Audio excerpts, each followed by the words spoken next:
Hi officers, TNPSC பொதுத்தமிழ் சங்ககால மதுரையை பற்றி பார்க்கலாம். சங்க காலத்தில் மதுரை மரங்கள் அடர்ந்து பகுதியாக இருந்தமையினால் மதுரையை மருதை அப்படின்னு வழங்கியிருக்காங்க. அதுதான் காலப்போக்கில் மதுரையாக மருவி இருக்குது. மருதை தான் ஃபஸ்ட்டு, அதுக்கப்புறம் மருவிய பெயர் தான் மதுரை.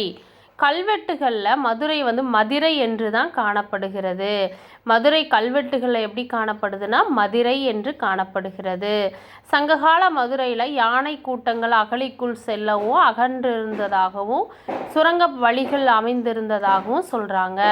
மதுரை மாநகரில் பல்வேறு கோயில்களும் இருந்ததாக நம்ம தமிழர்களுடைய நகரமைப்பு கலையை நுணுக்கங்களை உலகுக்கு பறைசாற்ற வகையில் இருந்துச்சுன்னு சொல்கிறாங்க. சங்ககால புலவர்கள் ஸ்கிப் பண்ணி பார்த்துக்கோங்க. இவங்கெல்லாம் அங்கே வாழ்ந்தவர்களாக, மதுரையில் வாழ்ந்தவர்கள்.